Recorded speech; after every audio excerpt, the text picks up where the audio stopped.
Well, hello.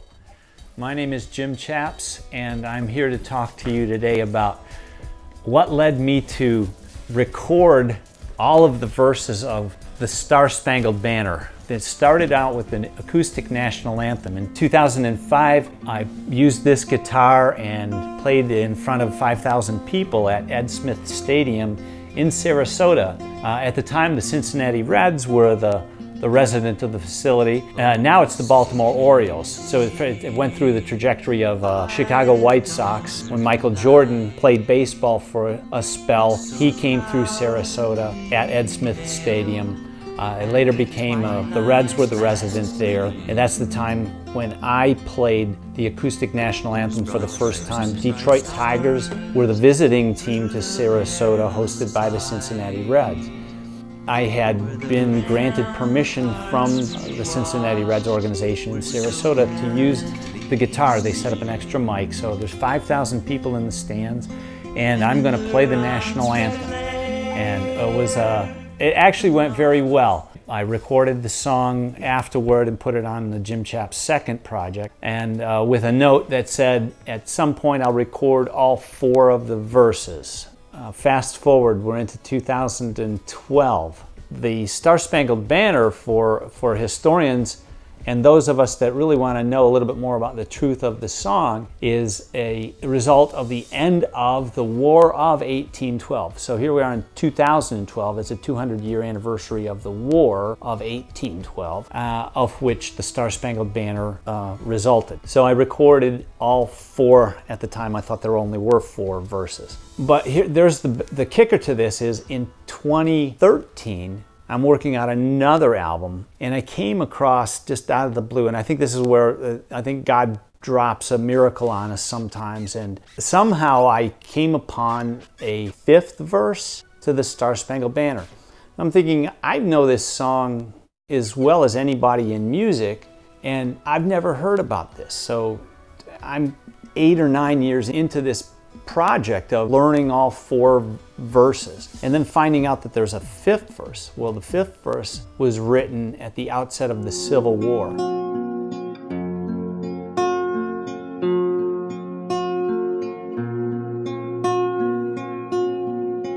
When our land is illumined with liberty's Why this matters and why I was even given the opportunity. I get to be the person to tell others about it, and I wasn't the only one that know about it.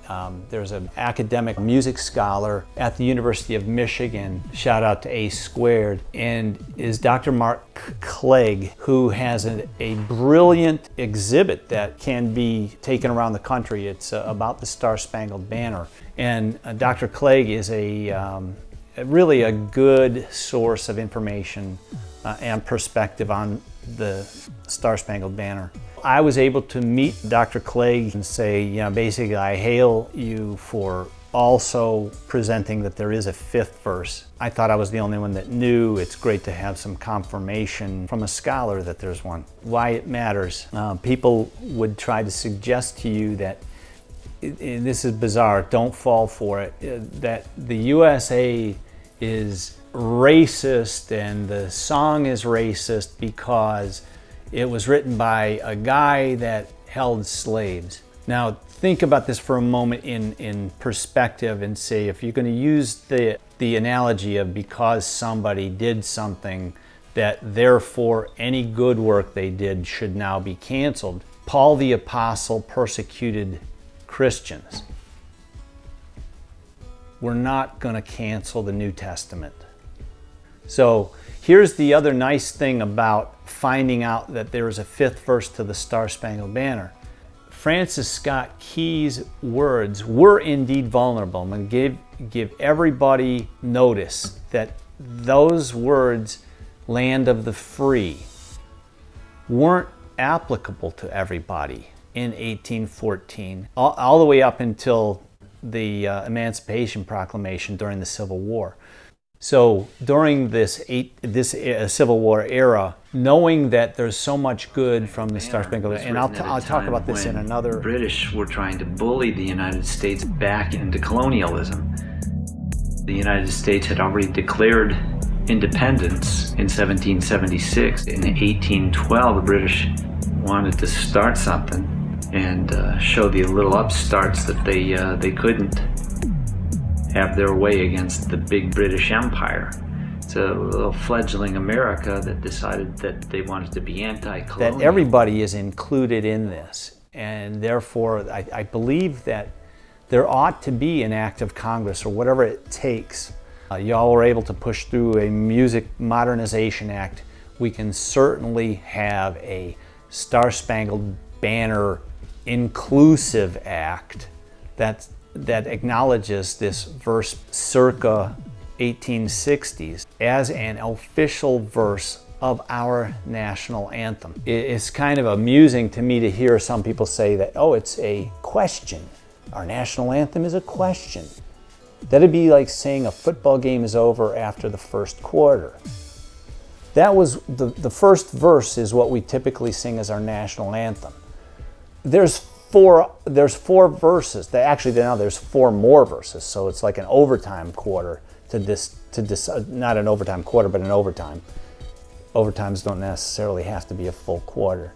So a sudden victory, as Kurt Gowdy would like to call it. Shout out to all of y'all that remember that name. Remember that outdoor show he did too? So anyway, the 5th verse, just call it concluded.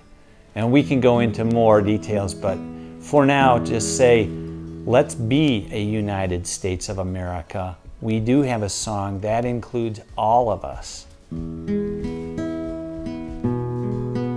This is our country and our national anthem, our Star-Spangled Banner.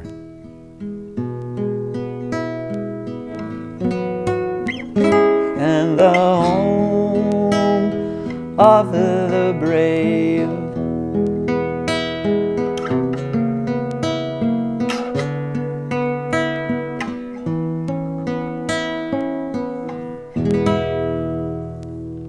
God bless America.